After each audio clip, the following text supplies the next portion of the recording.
大家好，我是爱磕 CP 的腐姑娘。今天带大家磕的是一对超甜的娱乐圈夫妇，让我们一起去电影《浮沉洛杉矶》磕糖吧。我们的寿君名叫爱德华，这天他开着破车来到洛杉矶，借住在女闺蜜小坎家。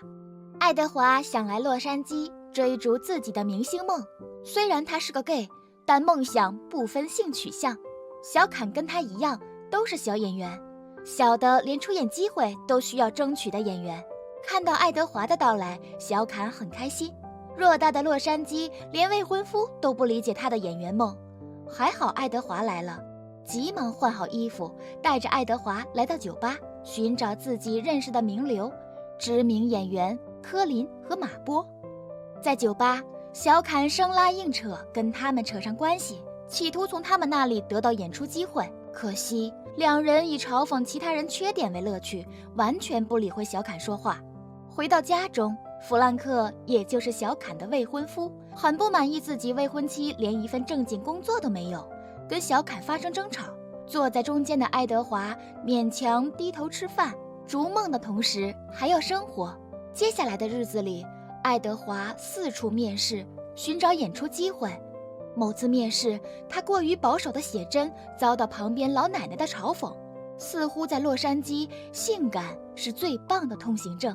爱德华的钱包即将空空如也，他只能寻找不是演员的工作来赚取生活费。谁能想到洛杉矶的服务员一干就是3年，谁都不想跳槽。爱德华只好应聘成为电话专员。清晨，小坎让爱德华看了自己的网站，受到爱德华的启发，小坎要发展副业，在网络上出售贴身衣物，打擦边球赚钱。爱德华表示，小坎舔的棒棒糖很不错。来到办公室上班，爱德华遇见了挑刺上司和奇葩客户，还好旁边的同事帮忙，他才顺利完成工作。晚上，爱德华和小坎来到派对上结交人脉，毫不客气地说，来到这里的人都有演员梦，这是一场虚伪的社交。小坎两人打起精神应付着。几天后，爱德华因为多次试镜提前下班，引起上司的不满。对这份工作早已不满的爱德华没有解释，拿起包表示自己早就不想干了。于是他炒了老板的鱿鱼，再次成为无业游民。爱德华坐在餐饮店上网寻找工作，这时早已对他有些小心思的摄影师尼克过来搭讪，并推荐他一份工作，盖聘公司的办公室助理。爱德华欣然前往应聘。姐妹们，不要站错 CP 哦，这个尼克不是好人，寿君的老公还在路上，大家别急。看着眼前长相帅气的爱德华，公司老板强烈推荐他下海试试。爱德华立马拒绝，他对下海没有兴趣。老板有些可惜，但爱德华还是成为了这里的办公室助理。等他带着这个好消息回家跟小坎分享时，小坎已经哭了好久。未婚夫在电话中跟他解除婚约，并把小坎的信用卡停了。这下他跟爱德华一样，也面临财政危机。为了维持生活，小坎不得不提高爱德华的房租，毕竟之前的租金已经低于市场价2倍。爱德华明白闺蜜的苦楚，欣然接受，但也提醒小坎不要太专注于感情，演员梦还是要继续追下去。几天后，爱德华来到片场进行工作，这里即将拍摄激情四射的动作片。老板暗示爱德华有兴趣可以试试，他很乐意提供额外工资。爱德华依旧拒绝，他还是想当正经演员。在下班时，尼克约爱德华拍专辑，他表示这是一份正经工作，只有他们2人。爱德华有些心动，毕竟有钱拿，还能跟尼克独处，于是答应下来。次日，两人在摄影棚约拍。爱德华的身材很有料，尼克赞不绝口。他们聊了很多，心逐渐贴近。晚上回到家中，小坎玩起新花招，有人给他钱拍一个吸血鬼女仆的短片。看着小坎的女仆装和拙劣的演技，爱德华笑个不停。几天后，老板拿着专辑对里面爱德华的表现赞叹不已，依旧忽悠他下海。只不过这次不是拍片，而是跟男客户亲密接触，这是老板小小副业。爱德华无语至极，他无法接受卖肉服务，果断拒绝老板。晚上，爱德华和尼克在餐厅吃饭，两人谈了很多关于过去和未来。这一刻，爱德华彻底心动，认为眼前的这个男人就是他寻找的真命天子。但爱德华想不到，他看见的尼克是虚假的，这个男人是一个恶劣的过客。这一晚，在蓝色的灯光下，两人春宵一刻。结束后，尼克劝爱德华尝试一下拍片，毕竟他的外表太棒了，不去拍片造福大众简直就是浪费。面对爱人的邀请，爱德华推脱不掉，他接受了，但条件是必须是尼克拍。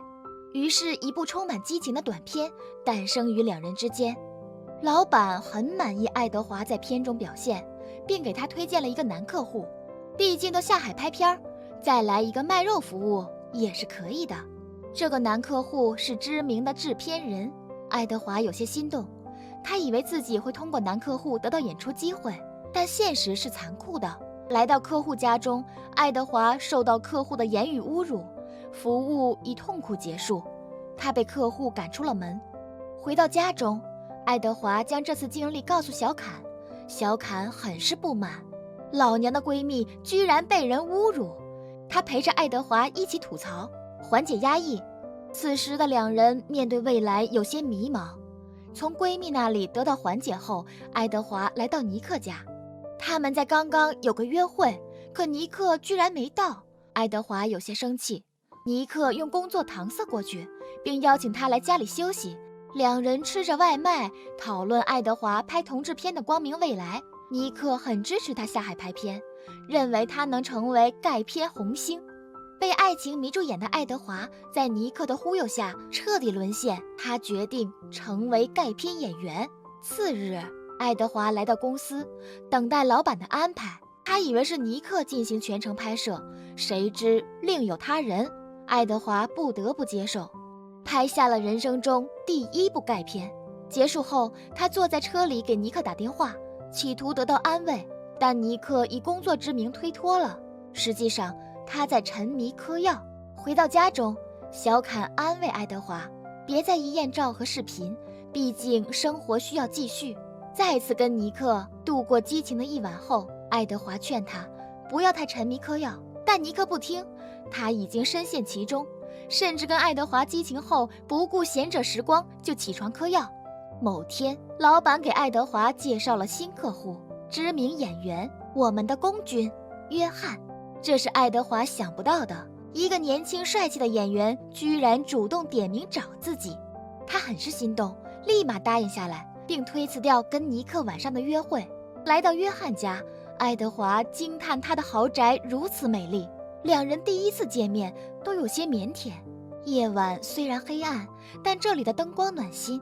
两人来了一个短促而深沉的亲吻，接着爱德华脱光衣服跳进泳池，看着眼前白净的身影，约翰有些情难自抑。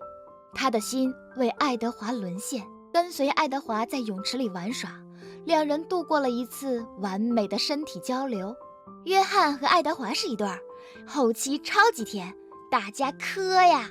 之后，约翰主动选择跟爱德华保持长期包养关系。这天，爱德华在派对上发现尼克不仅嗑药成瘾，还跟别人滥交。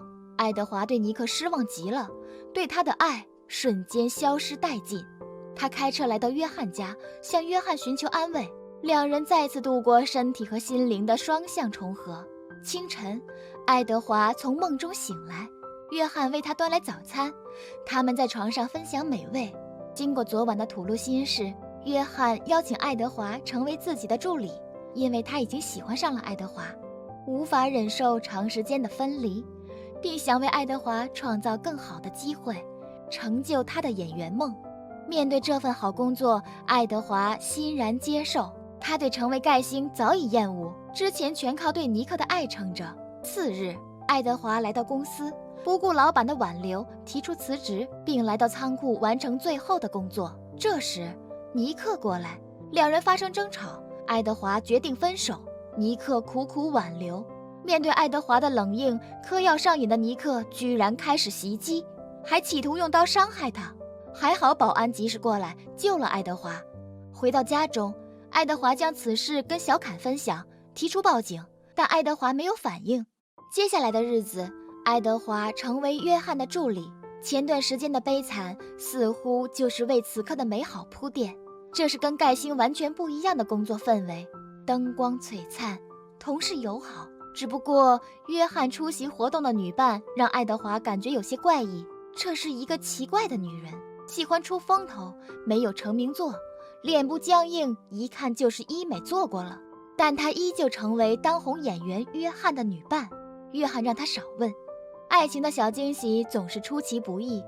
某天，爱德华正在工作，约翰让他帮忙去卧室拿文件。爱德华发现文件上有一个小礼物，里面装着1沓美金，这是约翰给他的惊喜之一。接着，约翰让他去床头柜拿东西，那是一个贵重的手表。爱德华有些推辞，但约翰强硬地让他接受，并跟他一起放了一个下午假。两人在床上度过快乐时光。晚上，爱德华返回家中，尼克突然出现，祈求他给些钱。尼克因为嗑药已经破产，没有人愿意帮助他。看着眼前落魄的男人，爱德华有些心痛，不顾小坎的反对，拿出钱递给了尼克。某天，爱德华在上班，那个奇怪的女人凯特对他言语侮辱。此时只有他们两人独处，爱德华忍不住怒气反击，并将自己从小坎那里得知的关于凯特贩毒的事情说了出来。这可不是小事，凯特狼狈地逃离这里。爱德华作为约翰的助理，外加曾做过盖星，引起媒体关注。一时间，关于他跟约翰的绯闻闹得满城风雨。约翰知道了爱德华曾下过海，他无法接受现实，迫于外界压力，约翰选择分手。爱德华一蹶不振，靠着安定剂，看着约翰出演的电视，勉强活着。他在房间里听着震耳欲聋的音乐，跳起无力的舞蹈，浪费着体力，最终昏迷过去。小坎在医院里无奈地劝他好好活着，又因为工作的原因，他只能独留爱德华在这里。等他走后，约翰的电话居然打了过来，跟爱德华一样，约翰一直思念着他，痛不欲生。爱德华拒绝了约翰的见面邀请，他知道两人一旦见面，约翰这些年的付出将化为烟幕。爱德华痊愈回到家中，他决定离开这个悲伤的城市。爱德华将行李收拾好，准备离开。这时，约翰的电话打来，告诉他自己已经来到门口，想约爱德华一起共进晚餐。一旁的小坎看向屋外，发现了约翰还有10几个狗仔，正准备抓拍。屋里的两人明白，约翰决定将所有的一切公之于众。小坎为约翰打开屋门，并催促爱德华赶紧答应。果然，闺蜜都是优秀的红娘。就这样，约翰牵起爱德华的手，走出屋子，迎接狗仔的狂轰滥炸，迎接未来的流言蜚语，并在车里亲了一口，撒下一地狗粮。两人开车奔向美好未来。全篇结束。在本片中，夫妇二人用甜甜的爱情上演了一部童话故事。真爱那么难得，遇到了就勇往直前，不要轻易放弃。爱情不分性别，只看灵魂，不要被性别束缚，勇敢地追求你的他或他。好了，本期电影到这里就结束了。如果你和我一样喜欢腐剧，喜欢课堂，别忘记点赞、订阅并开启小铃铛哦。我们下期不见不散，拜拜。